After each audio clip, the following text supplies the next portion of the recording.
So I would like to start the show with the question what people are most struggling with when it comes to contemplating a career change. So I want to explain a little bit about myself. I'm a money expert and a mental fitness guide, and I work with people who want to make a career change. How am I different from a career coach? Is sometimes people don't know really what they want to do, so they got to like really overhaul a lot of their skills and take more time, or they want to get a job, say in the federal government here in America. That's a very specialized thing, as it is in other countries if you want to get into a specific government job.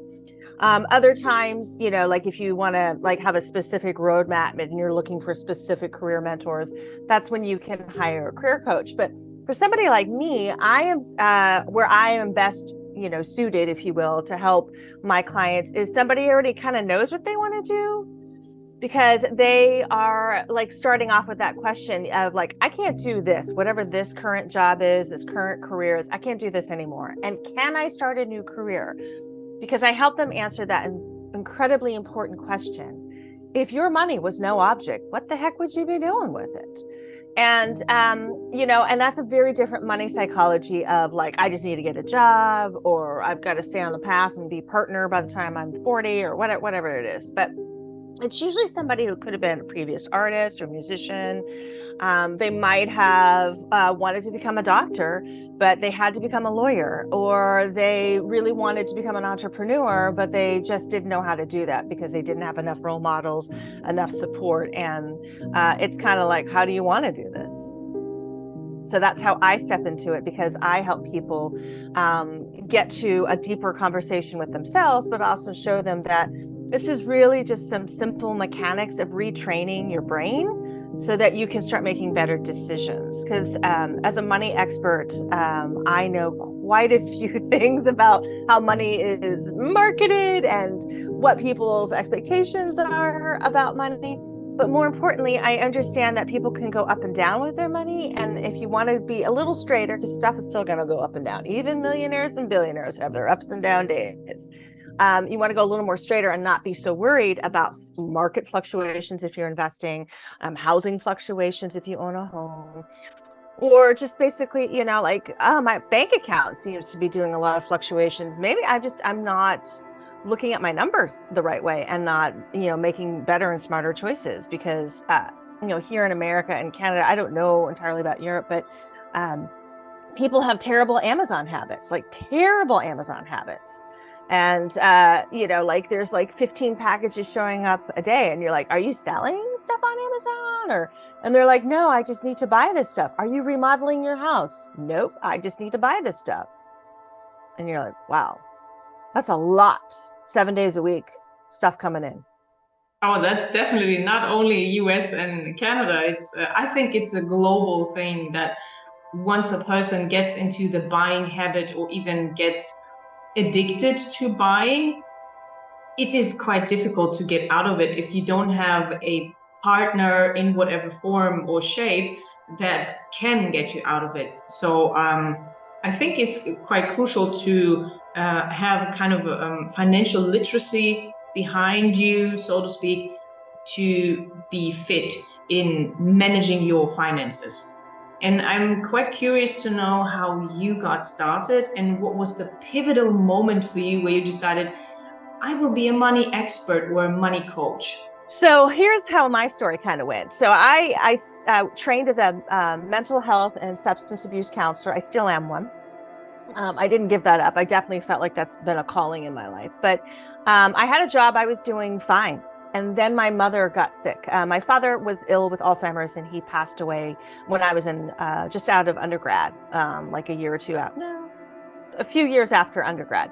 So I was still very young in my career. So it did impact me, but like from like starting a career path, it didn't really change me too much. But when I was, I was in my 30s, and my mom, she was very sick, and it really altered things because I was married, and I have, family. And then I was trying to how am I going to do this? My mother was across the country, and it was just like, oh no. So I would kind of fly in when I could to, see what I could do to help out.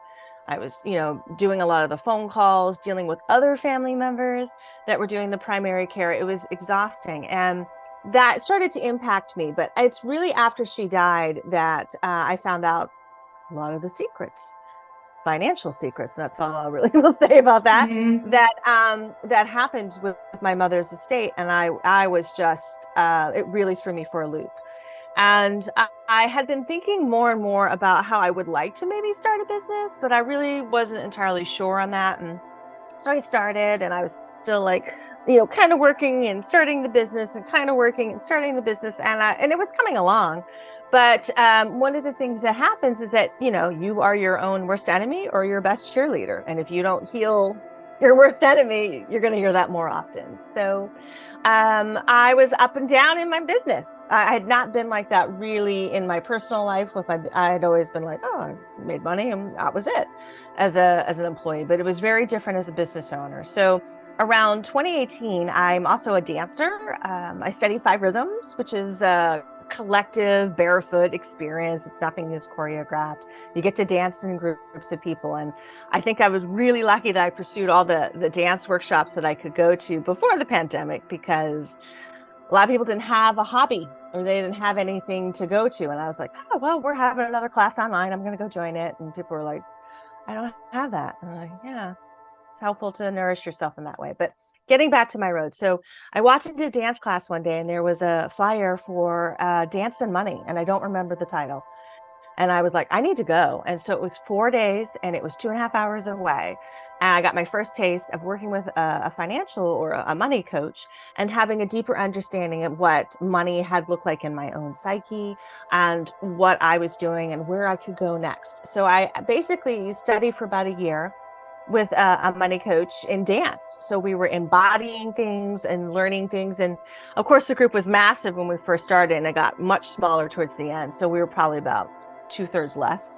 And that's kind of normal because, life happens. This is, again, before the pandemic. So around 2019, the end of it, I was like, I think I want to become a money coach. And then 2020 hit, and I went, probably not this year. Probably not. This is not the year to do this. I was super busy dealing with a lot of mental health and substance abuse stuff. So around 2021, I finally had the opportunity. It was like now or never. Let's do this. So I went into money coaching school, and that is when I realized, oh, I've been doing this for years in my private practice, and I didn't know that. So I'd already done it for like 10 years, and I thought, everyone was doing this. But no, turns out, no, they weren't. So I learned a lot about, again, that money, brain, psyche, and then how to work with people. So I had finished my money coaching, and I was working on, my social media and all that good stuff on my website. I was very excited. And then I had these two coaches during the pandemic for much more what I call woo-woo. Like one does ancestral lineage healing. I know, amazing, right? And she's also like, she helps women write books and things like that. And then the other one, she's a shaman, and she's also doing peer recovery for folks who are trying to recover from substance abuse and mental health. And they were like, don't you want to try this mental fitness coaching program? And I was like, nah, I think okay, I'm kind of coached out right now, in terms of school. And they were like, come on, we can do it together. We'll be what we call a little pod. And so as we did in the pandemic, we joined another, another group. And it turns out, I think I got the most out of it, partly because I have trained as a counselor, but I also understood, how quickly things can shift for clients. And I was like, oh, this is what I need to do. So then I decided, that's it. I'm going to become a mental fitness coach and a money coach. And somehow I'm going to put it together. I don't know how, but so that's kind of what led me to it. So I would say, the big pivotal moment was walking into a dance studio and going, that says me on the, I know it says me on that. And I went, but then also just having my coach friends just gently kind of say, come on. And then I was like, fine, all right. And then just like, oh, I do need to be here. So it's saying yes to opportunities, whether it's like, absolutely, it's right in front of my face. And then, well, you keep mentioning it for the 10th time, I guess I'll join. That is so interesting, how you could say the universe works sometimes, that it kind of delivers what you have intuitively been calling. it to deliver, but maybe have been putting stones in your own way. Sometimes we do that. Yes. And you mentioned something that I'm very curious about. You said rewiring the money brain. And what does that actually mean, and how does it look like? Rewiring the money brain. So we're all born with a money brain. Now, if you go to a neurologist, they're going to say you don't have one. And so let me clarify what I mean by that more from a social pop psychology way. We all have a brain that will give us, if you will, the good information and the not so good information. And it is our life experiences and oftentimes our trauma that will inform us what we do with what could be a good thing or not so good thing. And so when I trained in money coaching school, we worked a lot more with the limbic system. And so like the three parts of the limbic, and honestly, if you're somebody who's super neurology focused, you're going to love that approach. But most people don't. Most people can't absorb it. So what I do is I talk about the left and right sides of the brain. And like all of a sudden it was like, talk about marketing, people get it. So what I often remind people is on the left side of our brain, particularly in terms of language, we focus more on the details, the logic. We focus more on the fear. We focus more on like, this is what the picture looks like. This is all the information, the data. This is what we've got. But it's on the right side is where we actually do the problem solving. This is where we can make the money. This is where we can envision. This is where manifesting will work or it won't. So that is, we're dealing more with the empathy for ourselves, sometimes others, situations. It is also being that ability to navigate. So, where the heck are you going? I mean, you ask somebody with and I know this, what I call an unhealed or broken money brain, ask them how they're going to project their money into the future just for a year. It doesn't go well. It doesn't. I mean, they have good intentions, but it doesn't go well. But it's also about this piece of getting curious with information before judging it. We don't do that. We want to treat things more from a curiosity perspective, because that means the right side of the brain is getting activated and you have this opportunity to rewire it. So we use specific, really simple tools, and I can help people be rewired in just under 90 days in about, it's like 10 weeks to get them going where they want so they can actually build a financial path. Folks who work with me, you don't have to hire a financial planner or a financial advisor after I'm done with you. That's all a choice. You can, because they often offer services or products that you can only buy through somebody like that. So if you want specific insurances or whatever, specific bonds, etc. But that's changing in the world, that technically you could do it on your own if you have the time and the bandwidth and the curiosity to learn. Otherwise, if you don't want to know all that stuff, which is totally fine, you can hire the right person. And I really can't help but stress that, because I've met more people with a broken or unhealed money brain. They hire the wrong people and then they get stolen from or scammed too often. Yeah, very true. And what would you say, based on your experience, are the three major negative beliefs that people have about money? Well, it's let's see. So it's comparison, number one. People are often judging themselves against somebody else. Social media is nothing but competition. So you're like comparing, and then it's like, I should do better than this person. So it's that comparison competition thing. But then it's also this really, this scarcity thing. Like there's never enough. And who makes this up? It's actually people who are often the millionaires and the billionaires often will report that they can't afford the taxes. If they had to pay the tax rate for what they make, they wouldn't have the money, and then they couldn't have jobs. That's a load of malarkey, to use my Irish ancestry. It's a load of malarkey. That's not true. Amazon doesn't pay taxes. Who came up with that plan? Jeff Bezos That's so and true. his team. So when other people get into a financial pinch, I'm like, yeah, because the way the money system has been set up, or what we've been told, again, this repeated sort of hypnotic suggestion of, none of us have enough. Not true. No, we got to look at, what the comps are for our real estate, whether it's commercial or personal. Yeah, okay, it's okay to compare. But if you need to get a particular price for your house, you probably will get it if you're tuned in and you know the time to sell, or buy. Because I've seen people in, down markets and, up markets get the house that they need for the money that they have. Oh, wow. How'd that happen? No, they didn't listen to everything else that's out there. They paid attention to themselves and had the conversations. I mean, it's also this thing of, if you're constantly competing with somebody else who's pretty much invisible, most of these competitors are invisible. If it's people within your own family or in your own company, you know, sometimes people are better at the job or they're better at the money. You can listen and learn and see if that any of that information is helpful.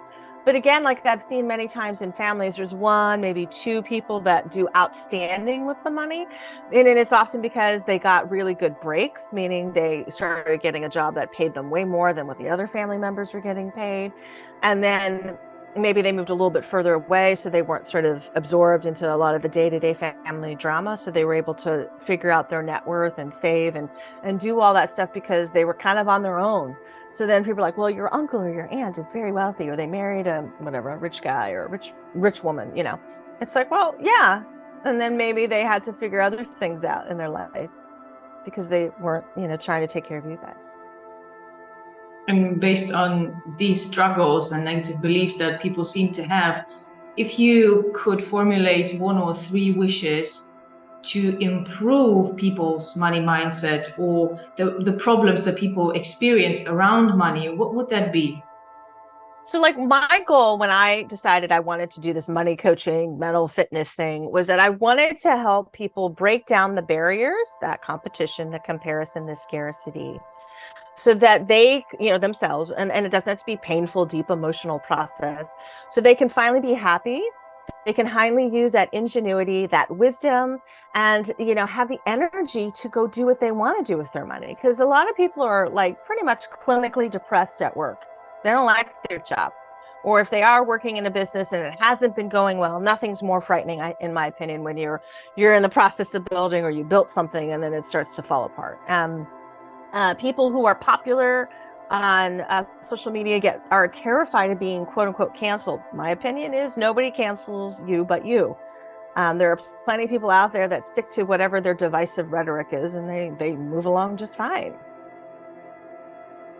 And when we think about people who are now transitioning careers, Right. how can they do that without risking financial instability or breaking the bank? I love that question because, again, if you're from a scarcity, comparison, competition, you're thinking you have to do it all on your own. And I kind of want to say, no, you want to start getting prepared. So, first of all, you got to look at your numbers. So, I brought up the Amazon habit, or if you have a coffee habit, or I don't know, a McDonald's habit.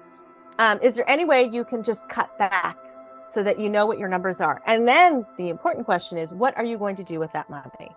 Where is it going to go? Are you going to put it in a high yield savings account, which will earn you 3% instead of a regular bank?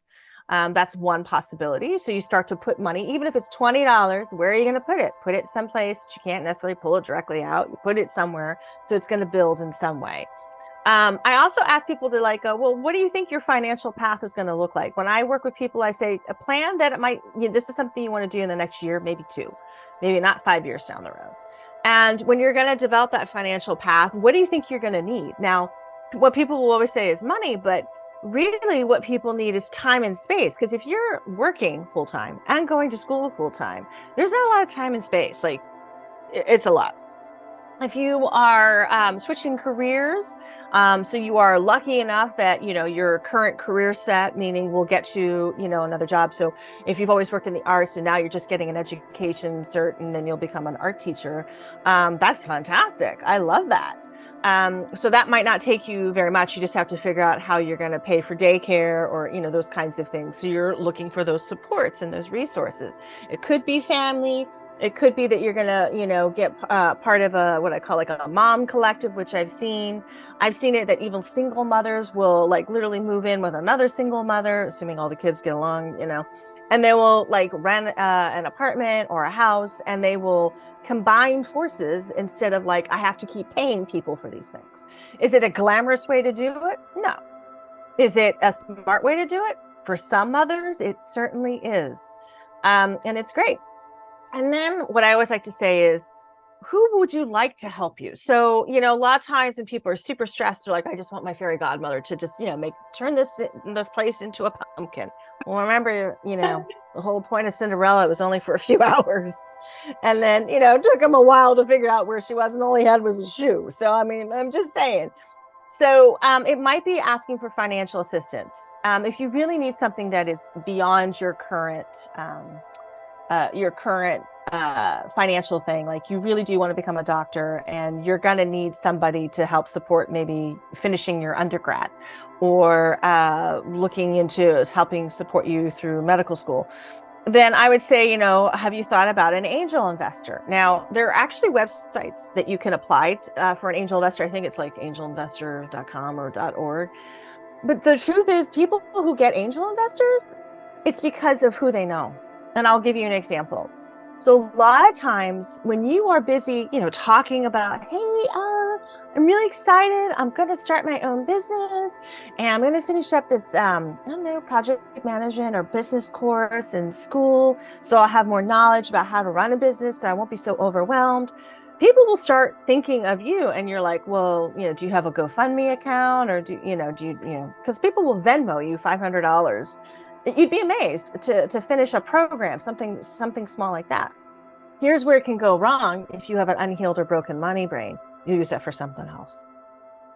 Because you really are much further behind, and it's that. So there was a woman, she was a young lady, early 20s, and she was working a waitress.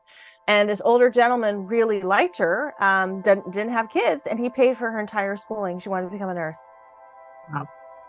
Awesome. He set up an account for her to go to school. Her family could not afford that. But that is what I mean. And then how it really works from a money perspective is, if an angel investor has invested in you, then it will be up to you to find somebody, once you've hit your goal, to invest in somebody else. Because then we don't feel so disconnected.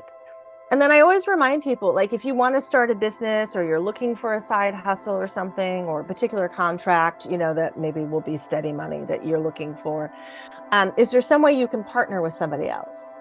Because a lot of times these opportunities are right here, but we're again in this, comparison, competition, scarcity hood that's over our head, that we won't even look up and realize, oh my God, 6 other people want to do this. Maybe if we got together and offered something really cool, or maybe we got together and met with a particular kind of business coach or career coach, then we would know what we could do. Like, we could pay for a group session or pay for a series of group sessions and get that mentoring that you need, so that you can make an offer. So then there you go. Oh, wow. Pretty cool. So I think that's really the important thing, is when you think outside the box and opportunities arise, and then you get to know what you want to do. The last thing I would say is that sometimes just getting an accountability partner, which those are free, you can get them in any Facebook group just about, or a coaching program if you're already involved. And, again, accountability is not about whining. It's about, here's what you got done this week, and what is it that you need to do, so you will continue your accountability to get it done. Because that's the whole point, is to try to get it done within the next year, not maybe in 5 years. So you said something interesting, the difference between kind of managing money, or the belief that you have to manage money in some way, and the contrary to that would be managing yourself. I personally believe that it is much smarter to think about it in terms of, you have to manage yourself, right? You don't have to, and that goes for everything in life. People also sometimes think they have to manage time. The most ridiculous phrase you can ever believe in, because you cannot manage time. It is there, and you cannot touch it, you cannot manipulate it. It's just there. Just like money, you cannot necessarily manipulate money unless you go in and you make money, which is illegal in most countries, at least to my knowledge. So you can only manage yourself, what you believe about money, how you have the capacity to control yourself in terms of what you buy, when you buy it, how you buy it, how much you buy, right? You recently mentioned the Amazon, right, the addiction that you almost can develop. if you have the accessibility to stores like that, right? With a simple click of a button, that thing arrives at your door. It's really driving addiction to the max, but it's not Amazon's fault. It's your fault, right? Right. And many people might hate me for this, but this is the truth. You need to have the ability to control yourself in certain situations. Either it comes to money, to time, to food, to other people, that you have standards and values and boundaries. And I think this is a whole pot that goes into it, that people are oftentimes not really aware of it, how much it actually takes to get to the money that you actually want. And they think, oh, I have to have an amazing job to get enough money, or to save money, right? Or I need to get a second job to save the money that I want for the house, the car, the travel expenses, whatever it is. But what had a profound impact on me personally, and this is many years ago, I was just starting my business. I found an entrepreneur, Lisa Nichols. This is her name. You probably know her, yeah. Many people know her. She's famous by now. But one story particularly helped me understand this money mindset from a different perspective, in terms of what are the possibilities you can open up yourself to in order to achieve something. And her story makes me cry every time. Like, she was just in the beginning of, well, she was a single mom too, and I could relate to that, first of all, and all the struggles that she went through were so similar to mine. And so when she started, she decided to go from a 3-bedroom house to a shared apartment with, it was even a smoker, right? And she had her baby already, Lisa, right? So she had to put the towels on the door to not get the smoke into the room with the baby, right? So she had to inconvenience herself in order to save money. And she had one job first, and then she made herself a rule to save 5% of everything that she earned and just send it to the bank. And she never opened up the reports that came in, right, to state how much she has saved, because she was so afraid that that money might be gone, right? As soon as she looks at the statement, that the money will burn, she called it, right? And then she got a second job, and then she applied another rule to herself to increase that saving number to 10%. Even though she didn't know how to calculate 10%, she kind of did what she felt was right. And what made me cry, and every time I hear that story, I cry again and again, because it shows how much she sacrificed for her dream, that she didn't even know what it was, right? She didn't know what she wanted, but she knew she wanted out of her career. She knew she was destined for more. And when she went into the bank, everybody knew her. She told her name. Hey, this is Lisa Nichols. I would like to look into my bank statement to see how much money I have saved. After 3.5 years, she went there to take a look. And everybody was like, oh my God, you're that lady. You're that save for my dream lady, right? Or saving for my dream lady. And everybody knew her because everybody was kind of processing her bank statements one or the other time. So when that lady actually gave her that check, she couldn't believe how much money she was able to save, because nobody in her family, nobody in her ancestry had so much money ever in history. And so she believed it was not even her money, right? She then said, oh no, ma'am, my name is so-and-so. This is not even my money. Please give me my bank statement, right? I just want to be sure that this is really my money. And everybody was tearing up and telling her, no, no, no, this is your bank account. This is your money that you saved for. And everybody was like crying, you know, and she was crying as well, right? With her little son by her side. And she looked at the bank statement, and it was over 60,000 that she was able to save just by saving on the apartment, just by saving from going to the hair salon, doing her nails, doing whatever activities with friends or family. Of course, they hated that, but she wanted to cut back enormously to fund her dream. And she even wrote that on the check, fund my dream, and then the sum that she wanted to save, right? So that was something that she did, and it's so profound, right? That what you can actually achieve even without massive investments, because many people think I have to save $1,000 a month to make things work, or if they want a really expensive car and that's 50,000, 100,000, and they calculate I need massive amounts of money to save in my bank account to make it happen. But by cutting down what you're already doing that is not necessary, that is not funding your dream, I think will make a profound impact on your financials just in general. And when I started my business, there was also another guy that Alex Fischer, it's a German millionaire that wrote a book, a very famous one. He changed my money mindset so radically. It was possible for me to see outside the box, because what I believed about money so far was so wrong, was so limiting.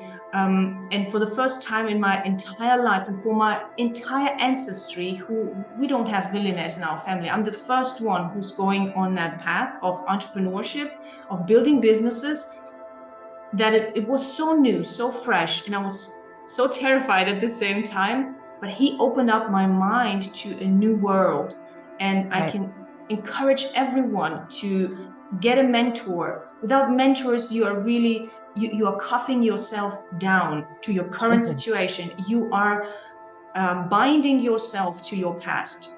But a mentor will take you to the future. That's what a mentor can do.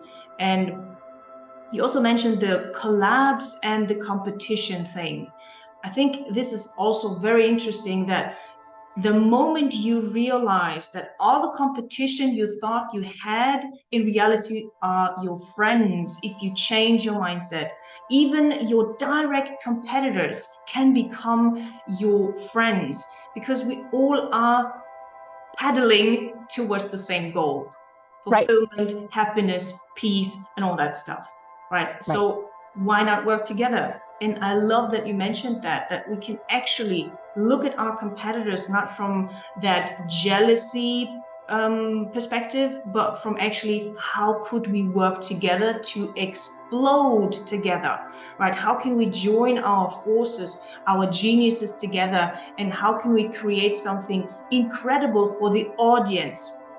This is something I notice a lot among other entrepreneurs, that they always think about themselves too much, right? Me included in the beginning, of course. It was all about me, all about me. How do I get XYZ? But once you shift that again, once you get rid of that knowledge, mindset, you actually realize it's never about you. Never. Any step you do in your business, it's never about you. Even though you are the receiver of the money, it's never about you. It's about how can you create something extraordinary for the world to see, for the world to follow, right? And you are just a medium to help people. That's all it is. What would you say are specific new skills that you find most beneficial for people who are aiming to empower themselves financially, and especially when it comes to changing their professional landscape and changing careers? So one of the biggest things that I have seen is, if you really want to get into the world of entrepreneurship, you have got to really look at your ability, what I call money-making skills. What the heck are they, right? What is it that you're really willing to do? So some of my most favorite people that I love, hearing about their not necessarily rags to riches story, but really how they just turned it around. Like, oh, I need to make money in my business. Maybe it's not well known enough. Maybe you're not as good with your marketing and your messaging, which is like everybody. Everybody's not great at it in the beginning, unless you've already owned a sales and marketing company. Come on, give me a break. Then of course you're going to be great at that, but you're not going to be good at other things. Like, what is it that you're willing to do? So I think her name is, Fabienne Fredrickson. She lives in Paris now. But she started off on the road to entrepreneurship, and I don't really remember like why it wasn't working. But as it often happens, if you don't have a consistent sales system and messaging and marketing, and I won't bore people on that, then you're just going to get client here, client there, maybe some money over there, money, and again, what I always like to ask people, do you want a side hustle? Do you want like just a part-time business? Do you just want a contract in addition to your job? What is it that you're looking for? So, but she really wanted to be an entrepreneur. So she was working, doing all kinds of things, what I call money making opportunities. So I think she was like a food tester, or she did some like cooking demonstrations and she made $50. And so she was like doing that. This is the days before people could drive Uber and Lyft and, Uber Eats, all that jazz, here in America. Like that stuff wasn't just like get in your car and drive. She lived in New York City. She didn't have a car. So she did stuff like that. I've met people who cleaned other people's houses, because they needed to make some money immediately or some cash instead of getting out all the money on the loans kind of thing, or put it on a credit card. Sometimes you got to have the cash in order to fund it. But to go a step deeper than like emergency, oh no, money, and what else can I do?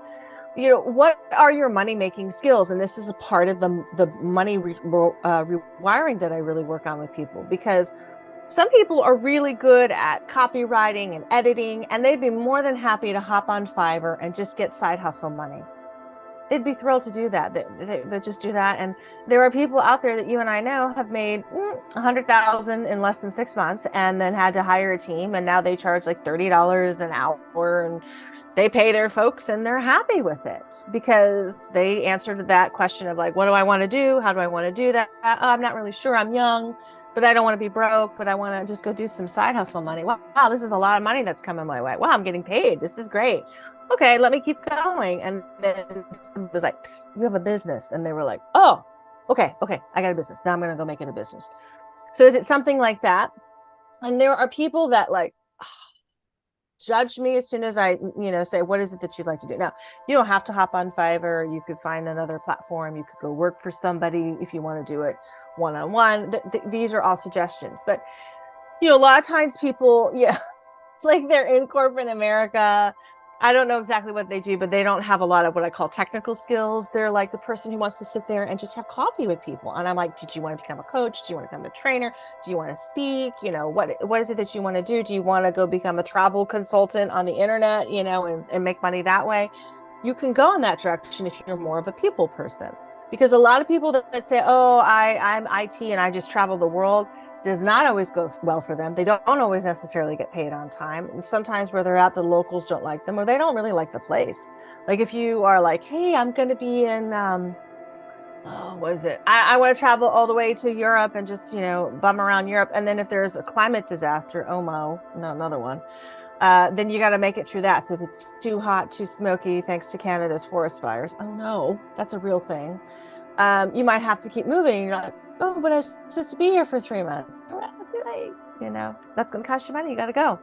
So I think people don't realize that they're taking their own money problems that way. And when I've been on like the message boards in particular, I see, people who are much more people focused, but they think if they could just get a tech job, their life would be easier, but they don't really have the tech skills. They don't want to go back to school. And they think if they can just go live on a beach. And I'm like, man, every digital nomad I've ever met works crazy long hours, sleeps in between, works about 6 days a week, maybe has a whole day to themselves here and there. And I'm not complaining, but they're happy, but they always have to film every day what they're eating, what they're doing. Like they can't just sit in a room and just be themselves. So I think if you really want to get into the money-making skills, you've really got to get into is what would you like to do? And what do you already do? Because that book, what was it? It was written by Gay Hendricks, Your Zone of Genius. So a lot of people push really hard to get into the zone of genius, and I think that's fine. But if you don't know what you're competent at and what you excel at, those are probably some real money-making opportunities that can help bridge you to like, I want to become a 7-figure speaker on stages. It's like, well, that's a highly competitive market. You're going to need to write a book probably. And what else do you got?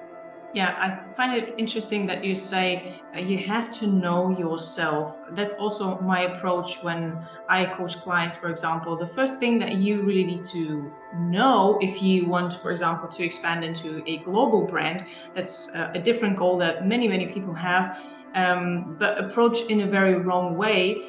They need to know themselves. So identity is kind of the crucial part, the core that you need to know in and out. Like, you need to get to know yourself. How are you interacting with yourself on an emotional, mental, and physical level? How are you reacting to other people? How are you what is your personality just in general? Are you brave enough to dive into your traumas? Are you brave enough to dive into the things that you're good at, but also your liabilities, maybe your weaknesses? Are you brave enough to do that? If you don't know how to do that, then I believe your money game will always be weak. Because you can only operate in your genius zone from a point of knowing, from a point of I know who I am. And then only then, if you know who you are, you know where you're going. You can elaborate where you want to go, where you need to go. And you said something that you also need to kind of find out, are you a people person or are you more like an introvert, right? But also introverts can be people as well.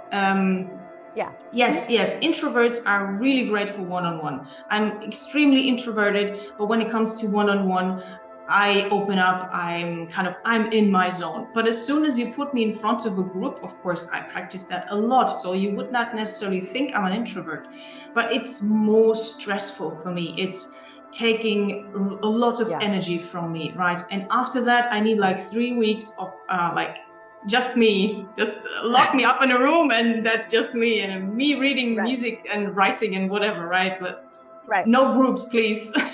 No more than 2 people, please, right? For the next 3 weeks.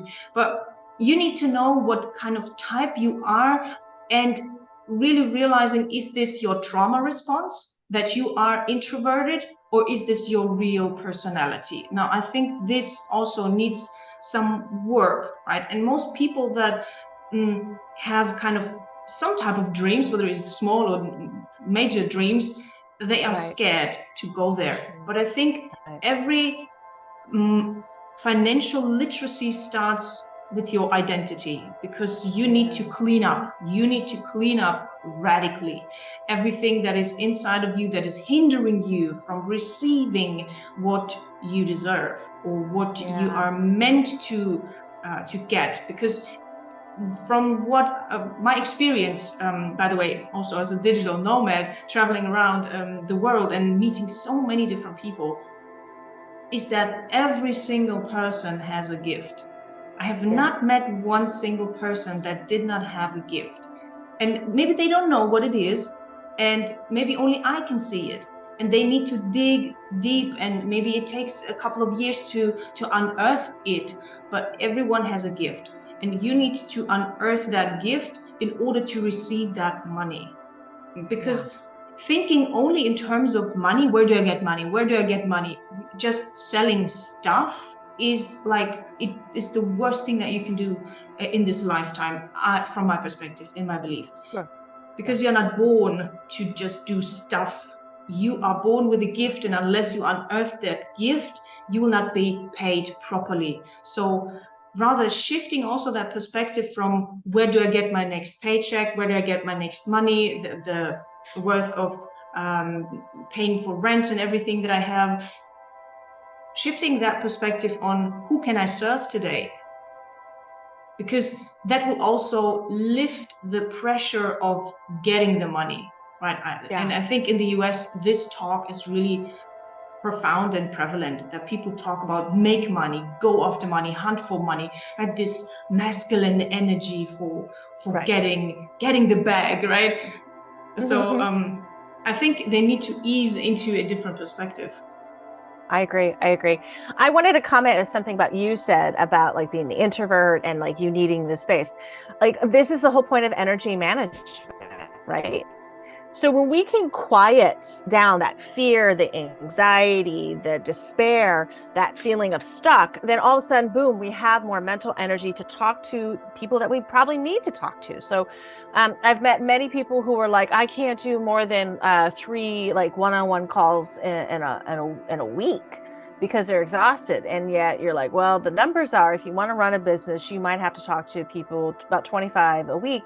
Maybe you need to find a way to either hire somebody to do a lot of the the chats or the emails, and then you actually have like 3 to maybe 5, actual quality conversations, and you just do your best for that and see where you go. And then they're like, oh, that's gonna be work. And it's like, well, it's a choice to set up systems to give you more energy. And it's okay to have a money goal. And it's okay to fail at the money goal. But if you don't like what the amount of money you're making again, and you're happier doing some stuff quietly online behind the scenes, then again, my question always comes down to, do you want a side hustle? Do you want a contract? Or do you want a business? Because that's all different in your money psychology. Most people in my experience, especially if they're just employees, they just want a contract. They want something that's going to pay them pretty steadily. It'll cover some stuff. They might be able to go travel, they'll have a little extra in savings, because a lot of times when people work 2 jobs, if they don't take all that money that they made in the job and put it away in some way, or pay off immediate problems and then put it away, is that their spending just goes up, and then they don't have the extra income, and then they get in more debt, because people can pay off debt in about a year to 2 years time. And then they'll go right back to spending, and then they'll go right back to more debt. And that's how they handle it. And that's why your money is like this. And then you wonder, by the time you get, it doesn't matter what age, but like, where did the money go? It's like, well, you spent it. I am just wondering right now if there's a correlation between, and I always go back to childhood and parenting, because that's where basically it starts, where the human is being developed by the parents.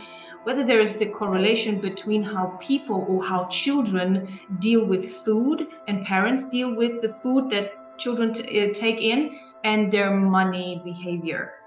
There's always a correlation. I mean, money is actually part of our survival, part of our brain. Why? Because we have wired it that way. Now, I'm not talking about whether it's the US dollar, if it's a euro. I'm just saying, like, the ability to pay things and get something back is a sign of what? Survival.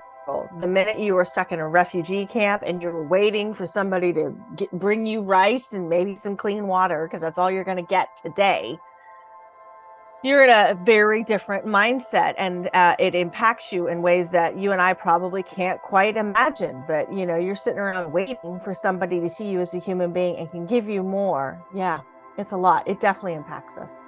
I would even go so far to say and correlate money directly to food, in terms of the way you have been brought up to manage food, because food is not fun.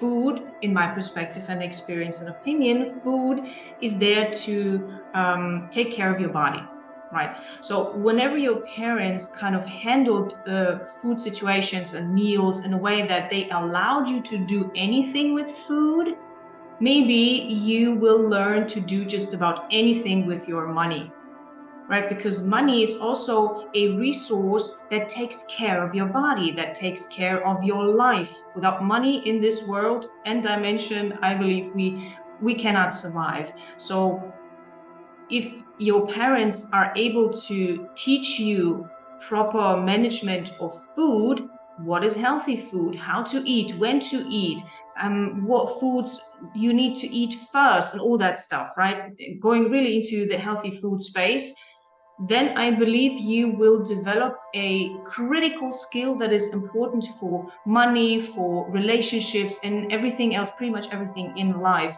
which is having the capacity to control yourself, your desires, because we are driven by a lot of desires, right? And the moment you can learn to manage and control your desires from childhood age, right, you will be able to control any type of desire, no matter what is in front of you. And you will always be able to ask yourself, how does this serve me? Is this a good thing for me? Sure. Or is this a bad thing? Like, if I spend now $500 on a watch on Amazon, right, because I urgently want that and I want to splurge on my Christmas gift, this year, is this a good thing for me or not? What is my overall goal? If I want to grow my business, that's a stupid idea, honestly, right? Especially if you already have a watch. And if you have a phone, you don't need a watch, right? But if you are learning to manage your desires in accordance to your goals, I believe you will get much faster when it comes to your financial goals. You also speak about your caregiver conference. I'm curious about this one. Um, what are the financial and healthcare gaps, would you say, that caregivers and the families often experience?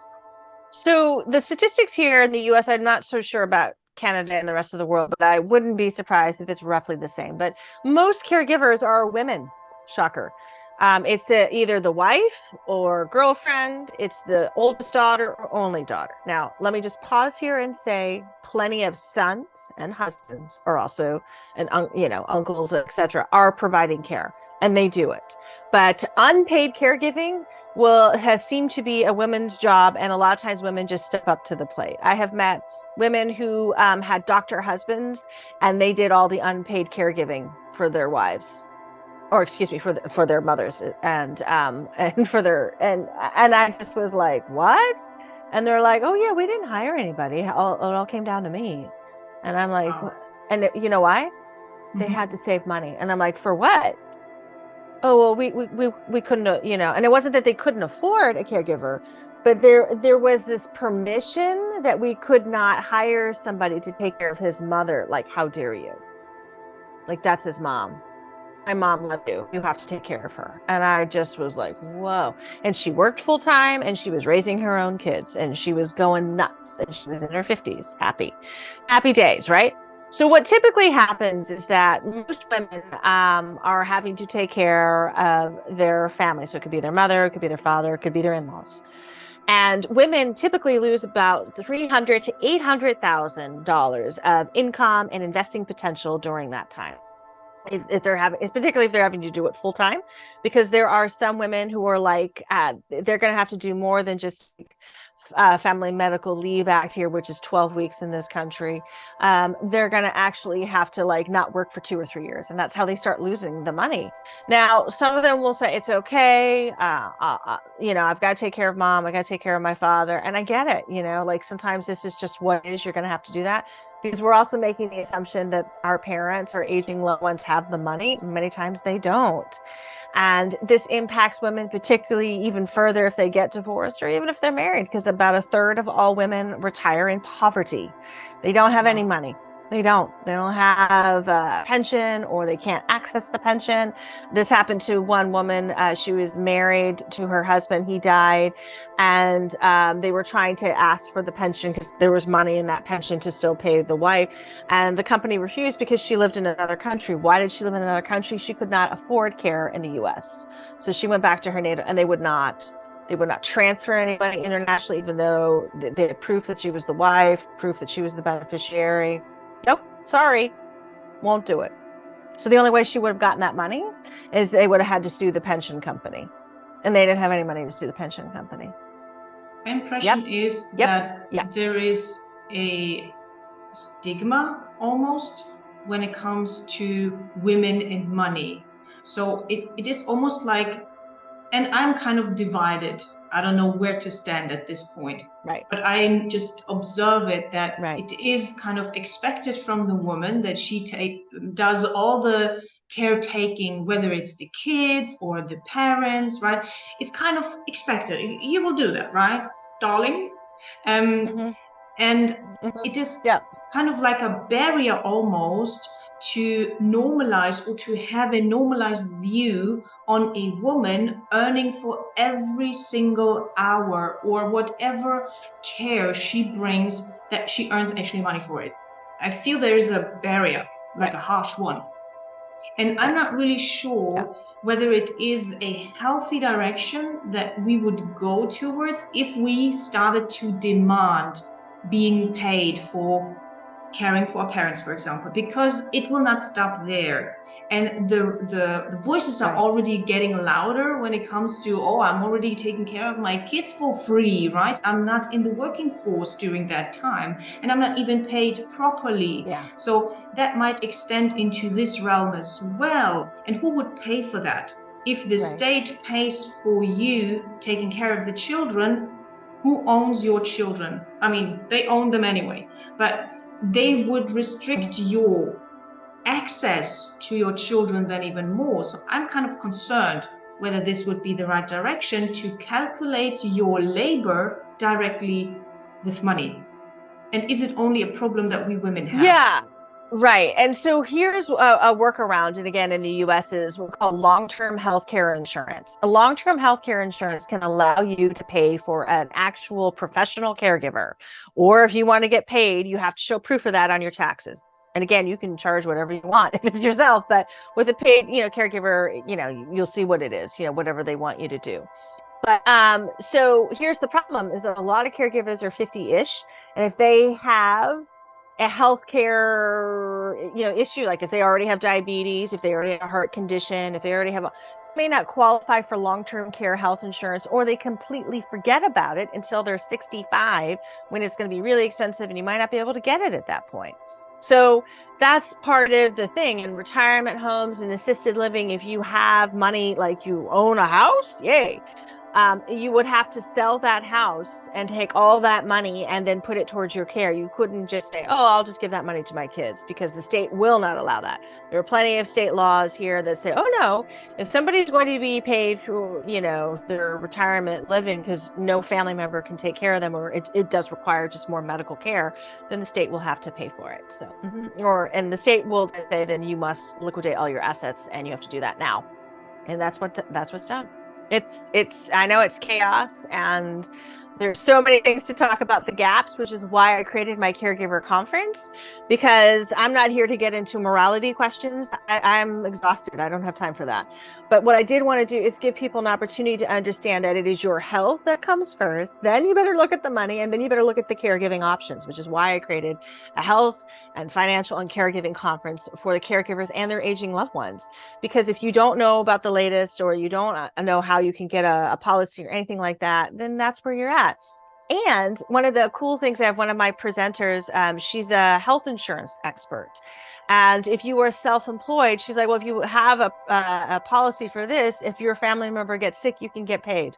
And that's what I mean. That's when you have to be like, if you have a money brain and you realize you have children, or you realize you got to take care of people, and you have want a better plan than just shoving towels and blankets underneath the door because somebody's a smoker, then I would say, oh yeah, you got to do it in a way that's going to make it better for you. Come and learn. So the conference, I broke down to what I call the basics. So I actually have experts on financial planning, like how do you actually do this, whether you have children or you don't.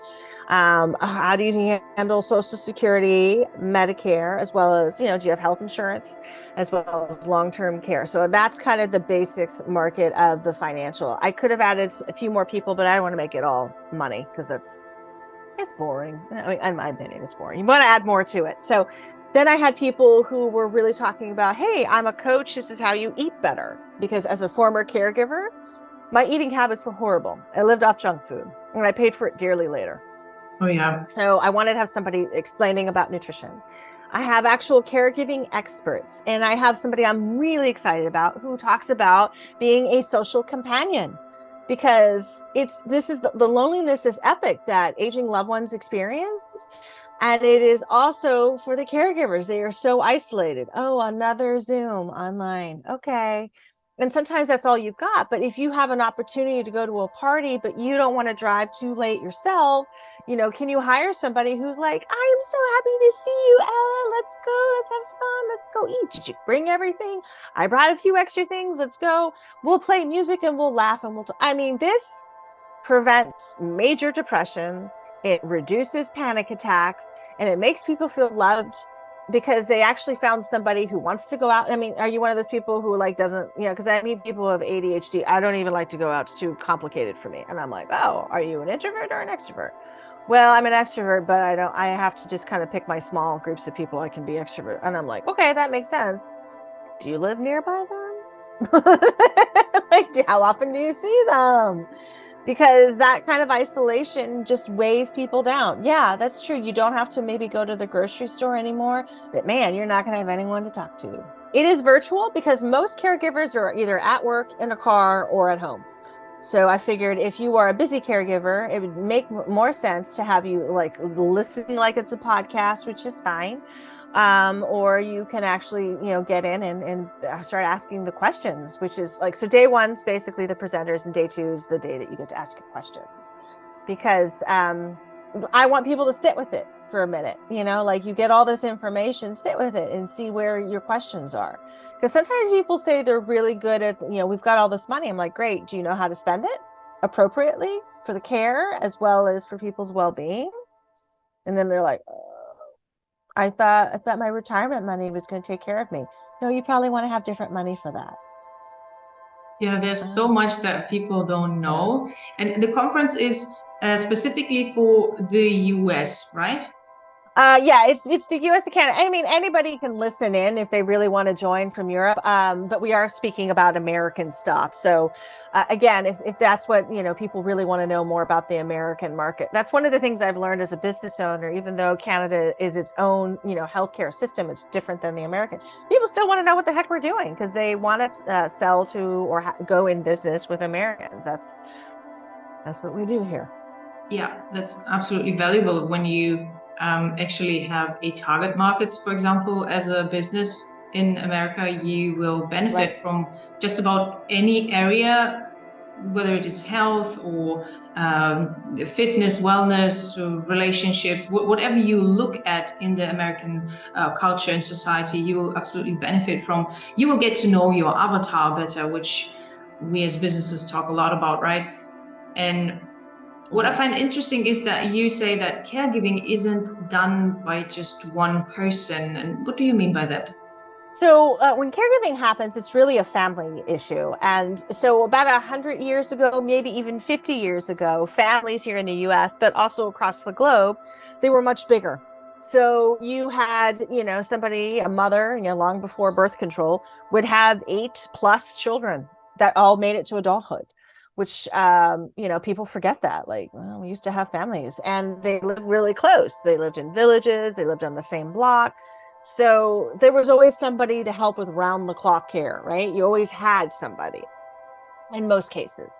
But as we've gotten down to nuclear family, had less children, there's less ability for the children to take care of the aging parents, still work and still take care of your kids. So I have seen, teenagers and grandchildren be sent home, sent to grandma and grandpa's house, or, they have to go in the next room to take care of them or watch them as unpaid caregivers. And that builds up a lot of reluctance and resentment because nobody really wants to deal with that.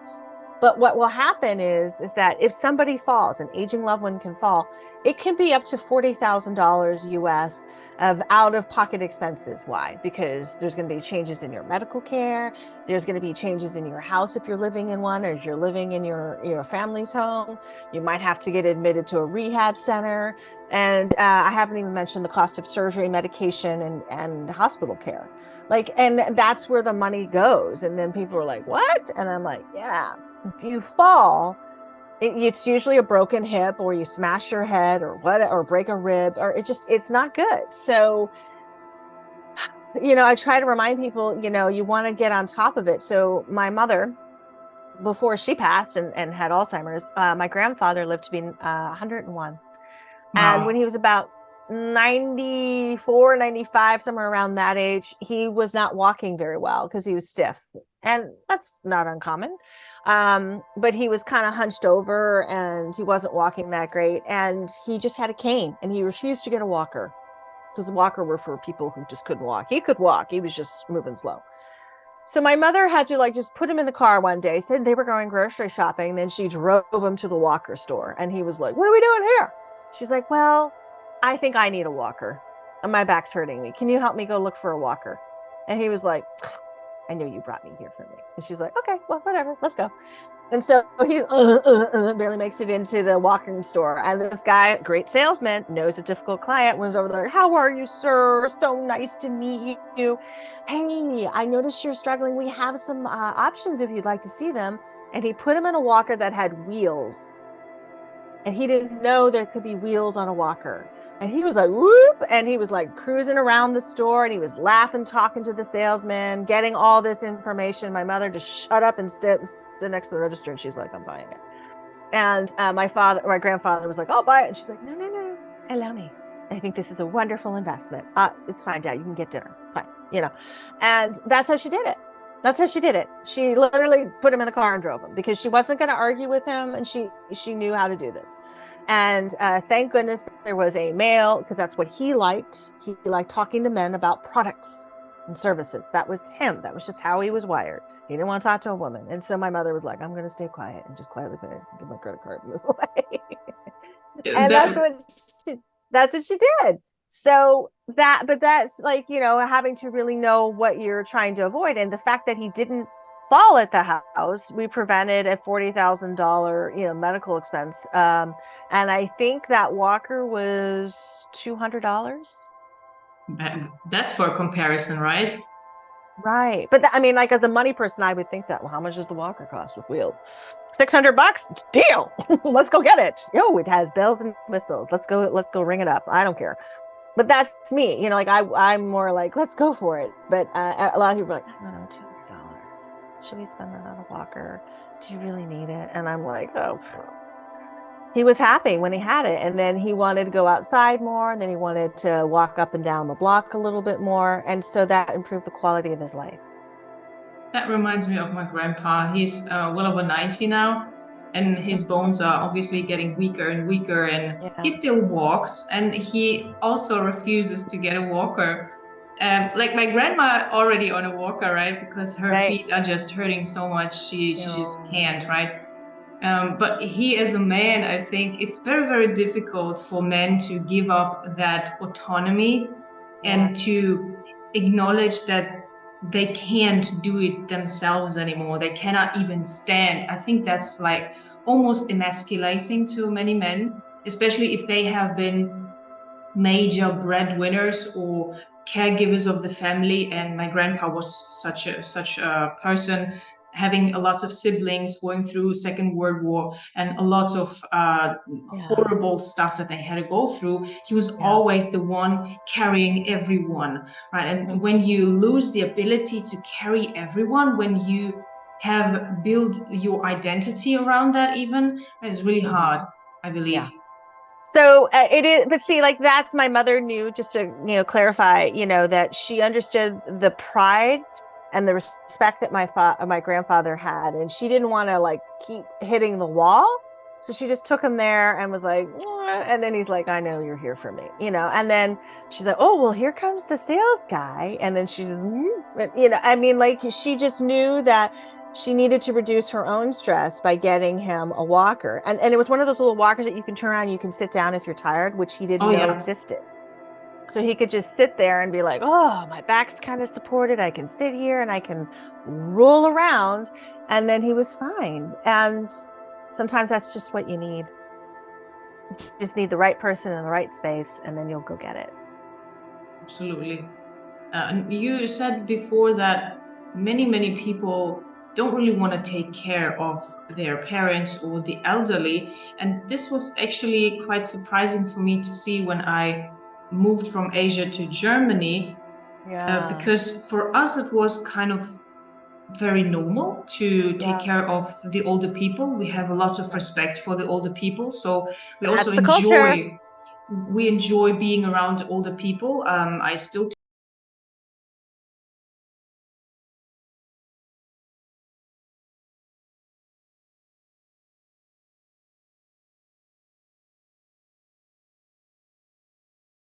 especially if they cannot walk anymore and you have to carry them maybe, or do the cleaning and feed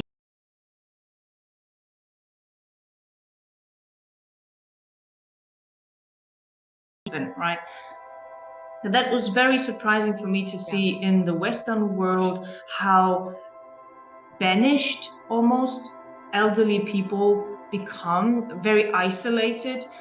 And I see a very deep correlation to, again, the parenting style that has established itself in the Western world, where parents strive for independence quite fast from their children.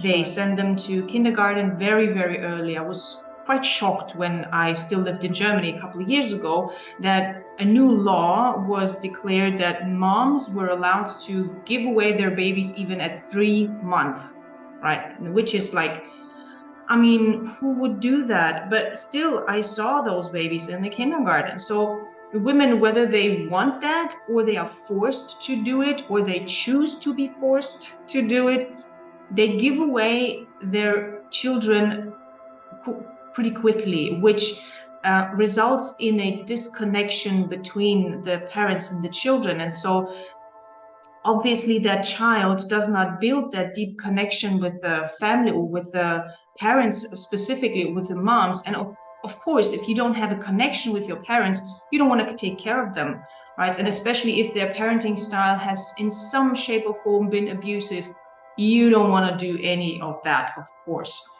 So I think to soften that development, we kind of need to also look critically at the root cause of it. Like, why don't you love taking care of your parents? I mean, they did when you were a baby. Isn't it natural that you now give back that favor or that gift that they gave you, even if it was maybe a different relationship or a difficult one?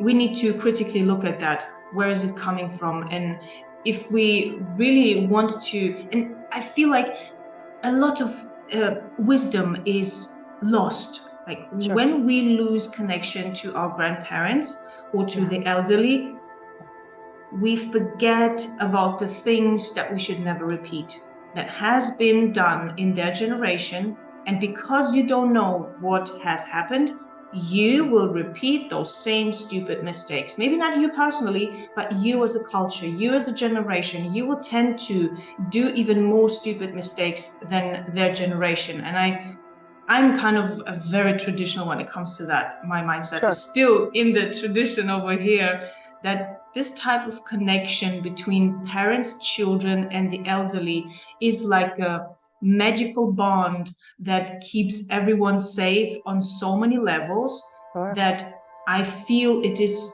everyone's almost duty, maybe, or I see it as my duty, to preserve that connection so that future generations have a chance on multiple levels. And also it creates a different kind of bond also when it comes to the financial mindset and your financial handlings of your life, right? Because you have the experience of your grandparents, right? Which is so different from your parents. Like, what can you learn from them? On the other hand, if you never know what they have done, how the world looked at their time, you will never learn what you can do for your future or for your current life. Yeah, definitely. Definitely. Yeah, there's a lot to say. I will say that we have given more voice as a culture to trauma and how parents have not served us necessarily. And that's not a bad thing. But I do believe that we're giving birth to more and more sensitive children, and more parents are kind of like, what do you want from me? I don't know. I don't understand. I like took you to the doctor. I took you here. I did this. I played with you. I talked to you. Oh, but you weren't supportive. What would you like support on? And so and then there's also what I call sometimes the collapse, this enmeshment where it's a joke, but it's called failure to launch. Your kids don't leave the house. They're happy living in the basement, not paying rent and doing whatever they want. And, parents are like, what are we going to do here taking care of these kids? And it's like, yeah, that's a failure to launch, meaning your kids they're not even willing. Oh, I'm not going to pay $2,000 for an apartment and pick a major city. Of course it's a brand new build and all that jazz. But that's my point. That's a money conversation that has not been, sort of like, hey, I know you're used to living in the lap of luxury here, but when you start off, you're going to be in a tiny little place. It's not going to be the greatest, and you're going to have to figure out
was maybe 16 when my parents started giving out some little pocket money. But what would we do with that? Spend on sweets, obviously, right? We would not do anything smart with it. And so I was the worst person when it came to handling money, right? I was broke all the time in my teens, even later when I had my first jobs. Obviously, I took care of myself. I never had to starve or anything, but money was not something that was around. I always thought if it's in my bank, I should use it probably, because interest rates and all that stuff, I had excuses to use money, right? And when I became a business owner, everything had to shift. When I became a single mom, radically had to change everything around money, or you will not survive, and your children won't either. So where do you see the future of your particular work heading, especially when it is also in connection with the caregiving landscape?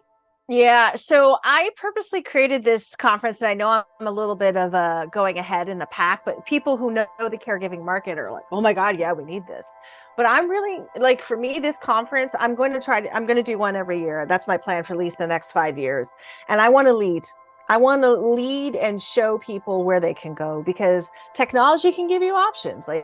People have more cameras and they're watching people. So, but employers here in the US, a lot of them do not have what we call an employee sponsored paid benefit. So if they have to hire an actual care management company, so that they can actually have somebody manage the full-time care so they can continue to work and not be stuck in the middle going to all the doctor's appointments and all this other stuff. It's like, come on, that's a lot, because seniors on average can go to a doctor 2 to 3 times a week. Oh my God. And you're assuming the doctor's working, full time. The other thing is taking loans from your investments is a temporary stopgap measure, and that's not going to stop. And that's why I'm hoping to inspire people to be like, yes, that is an option, but liquidating your entire investment account is not the plan. Let us look to see where there's better options for you and for your aging loved ones. And then also, I know that AI is going to be watching over a lot of our family members, and that's not always going to be good. Oh, yeah. I definitely think loneliness and depression and anxiety, because the pandemic really showed us where we did not have the workforce. So just FYI, more and more insurance companies and more hospitals that could not hire enough nurses are basically hiring one night nurse to watch over all of the patients. And there will be like one staff person, maybe two, that will actually be able to go out and address the sick patients at night, because they just don't have the workforce that they used to. So you're going to have somebody watching your parents or you in the hospital that will be on camera. And eventually, I think it'll just be an avatar. And that is really going to upset and really make some waves for people. Now, the people who are getting born now, the young little babies, are like, oh, this will be normal. But for us, we're going to be like, are you blanking kidding me that this is happening? And it's like, unfortunately, it's a hot yes. Yes, it is. So, Yeah, I'm a bit scared when it comes to all the new technology that is coming at us, how much disconnection it will bring. Connection, of course, as well, and new possibilities and ways to create and develop and move forward and speed up processes. I absolutely love that part. But at the same time, how much addiction, illness, and disconnection it will also bring, I think, will depend on how people again will manage themselves and what they will allow, right, in their lives. So I always try to remind myself to not blame anyone, no matter what happens, but to always empower myself or remind me of the power that I have to decide what will enter my life and what will definitely not enter my life. So that's crucial. Yeah. And I specifically have a social companion speaker on my panel because I know that they are gems in life, people who want to, connect. But for those of us who might struggle with connection, they're going to like unlock that mystery of how do you talk to somebody and feel heard?